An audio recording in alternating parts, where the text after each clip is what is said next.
ആരാണ് MK ത്യാഗരാജ ഭാഗവതർ? വെറും 9 ചിത്രങ്ങളിലൂടെ തിളങ്ങിയ തമിഴ് സിനിമയുടെ ആദ്യ സൂപ്പർ സ്റ്റാറിന് പിന്നീട് എന്ത് സംഭവിച്ചു? വർഷം 1944 ഡിസംബർ 27. മദ്രാസിലെ ഒരു സംഗീത കച്ചേരിക്ക് ശേഷം അദ്ദേഹം പുറത്തേക്ക് ഇറങ്ങുകയായിരുന്നു.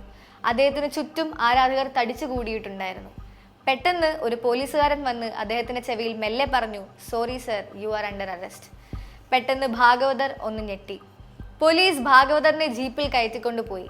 പക്ഷേ ജനങ്ങളും ആരാധകരും കരുതിയത് തിരക്ക് കാരണമാണ് അയാളെ ജീപ്പിൽ കയറ്റിക്കൊണ്ടുപോയത് എന്നായിരുന്നു. പക്ഷേ പിറ്റേ ദിവസത്തെ പത്രവാർത്തകൾ തമിഴ് മക്കളെ ഞെട്ടിക്കുന്നതായിരുന്നു. പ്രമുഖ ജേർണലിസ്റ്റായ ലക്ഷ്മികാന്തൻ വധക്കേസിൽ MK ത്യാഗരാജ ഭാഗവതർ അറസ്റ്റിൽ. 1934 പവലക്കോടി എന്ന സിനിമയിലൂടെയായിരുന്നു MKTയുടെ അരങ്ങേറ്റം. പടം സൂപ്പർ ഹിറ്റ്. പവലക്കോടി എന്ന സിനിമ MKT മുൻപ് എഴുതിയ ഒരു നാടകമായിരുന്നു. പിന്നീട് 1936 നവീന സരംഗധര, സത്യശീലൻ എന്ന ഈ 2 പടങ്ങൾ റിലീസായി. അതും ഗംഭീര വിജയം കരസ്ഥമാക്കി. പിന്നീടുള്ള വർഷങ്ങളിൽ ഭാഗവതറിൻ്റെതായി റിലീസിന് വന്ന സിനിമകളെല്ലാം ഒന്നിനോടൊന്ന് മികച്ചതായിരുന്നു. ചിന്താമണി, അംബികാപതി, തിരുനീലക്കാന്താർ, അശോക് കുമാർ, ശിവകാവി, ഹരിദാസ് എന്നിങ്ങനെ. ഇവയിൽ ഹരിദാസ് എന്ന ചിത്രം റെക്കോർഡ് കളക്ഷൻ ആയിരുന്നു അന്ന് നേടിയിരുന്നത്. 784 ദിവസത്തോളം ചിത്രം അന്ന് തിയേറ്ററുകളിൽ പ്രദർശിപ്പിച്ചിരുന്നു. ഹരിദാസ് അങ്ങനെ സൂപ്പർ ഡ്യൂപ്പർ ഹിറ്റായി ഓടിക്കൊണ്ടിരിക്കുന്ന സമയത്തായിരുന്നു MKTയെ പോലീസ് അറസ്റ്റ് ചെയ്തത്. ഒരു കാലത്ത് ശരീരമാകെ സ്വർണ്ണാഭരണങ്ങളെ ധരിച്ചിരുന്ന മനുഷ്യൻ, സ്വർണ്ണപാത്രത്തിൽ ഭക്ഷണം കഴിച്ചിരുന്ന മനുഷ്യൻ പെട്ടെന്ന് ഇരുട്ടിന്റെ അന്ധകാരങ്ങളിൽ മറിഞ്ഞ് ജയിലിലായി. ഭാഗവതർ ജയിലിൽ കിടന്നപ്പോഴും ഹരിദാസ് എന്ന ചിത്രം ഗംഭീര വിജയത്തോടെ മുന്നേറുകയായിരുന്നു.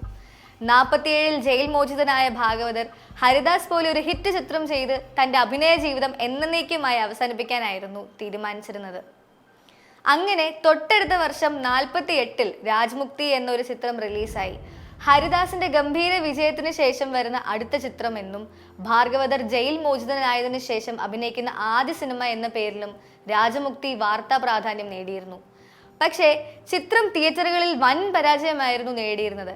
പക്ഷേ ഭാഗവതർ അവിടം കൊണ്ടൊന്നും തോൽക്കാൻ തീരുമാനിച്ചിരുന്നില്ല. ഹരിദാസ് പോലെ ഒരു ഹിറ്റ് ചിത്രം ചെയ്യണമെന്ന വാശി അയാളുടെ മനസ്സിൽ ഉറച്ചു തന്നെ നിന്നു. പിന്നീട് 52 അമരാകവി, ശ്യാമള എന്നീ സിനിമകളും 58 പുതുവാഴ്വ് എന്ന സിനിമയും അദ്ദേഹം ചെയ്തു. പക്ഷേ അവിടെയും പരാജയമായിരുന്നു അദ്ദേഹത്തെ കാത്തു നിന്നിരുന്നത്. തമിഴ് സിനിമയുടെ മാറ്റങ്ങൾക്കനുസരിച്ച് ഭാഗവതർക്ക് മാറാൻ സാധിച്ചില്ല. ഇനി അഭിനയ ജീവിതം മുന്നോട്ടില്ല എന്ന് താൻ തീരുമാനിച്ചിരുന്ന സമയത്തായിരുന്നു ശിവകാമി എന്നൊരു സിനിമയിലേക്ക് തനിക്കൊരു ക്ഷണം വന്നത്. അന്ന് സംവിധായകനായ ആന്റണി മിത്രദാസിന്റെ കൈ പിടിച്ചുകൊണ്ടായിരുന്നു ഭാഗവതർ സെറ്റിൽ വന്നത്. ചിത്രത്തിൽ ഭാഗവതർ പാട്ട് പാടേണ്ട ഒരു രംഗമുണ്ടായിരുന്നു. അദ്ദേഹം പാടാൻ ശ്രമിച്ചു. പക്ഷേ അദ്ദേഹത്തിന്റെ ചുണ്ടുകൾ മാത്രമേ അനങ്ങുന്നുണ്ടായിരുന്നുള്ളൂ. ശബ്ദം നിലച്ചു.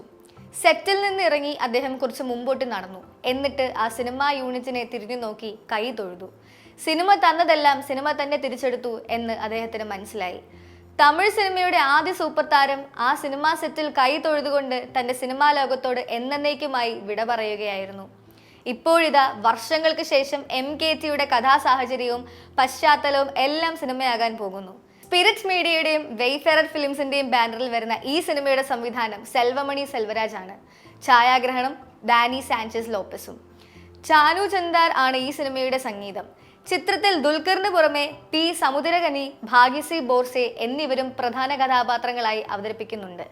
തമിഴ് പ്രഭയും ചിത്രത്തിന്റെ സംവിധായകനുമായ സെൽവമണി സെൽവരാജുമാണ് ഈ സിനിമയുടെ രചന നിർമ്മിച്ചിരിക്കുന്നത്. നിർമ്മാണം റാണ ദഗുബട്ടി, ദുൽഖർ സൽമാൻ, പ്രശാന്ത് പോട്ട്ലൂരി, ജോം വർഗീസും. നവംബർ 14 ചിത്രം തമിഴിന് പുറമെ മലയാളം, തെലുങ്കു, കന്നഡ, ഹിന്ദി എന്നീ അന്യഭാഷകളിലുമായി റിലീസ് ചെയ്യുന്നുണ്ട്. തമിഴ് സിനിമയുടെ ആദ്യ സൂപ്പർ സ്റ്റാറായ MKTയുടെ ജീവിതം വെള്ളിത്തിരയിൽ ദുൽഖർ അവതരിപ്പിക്കുമ്പോൾ നേരിടേണ്ടി വരുന്ന വെല്ലുവിളികൾ ഏറെയാണ്. കണ്ടറിയാം ദുൽഖർ എന്ന നടന്റെ അടുത്ത അത്ഭുതം. കാന്ത ആഡിയൻസുക്കും പിടിക്കും.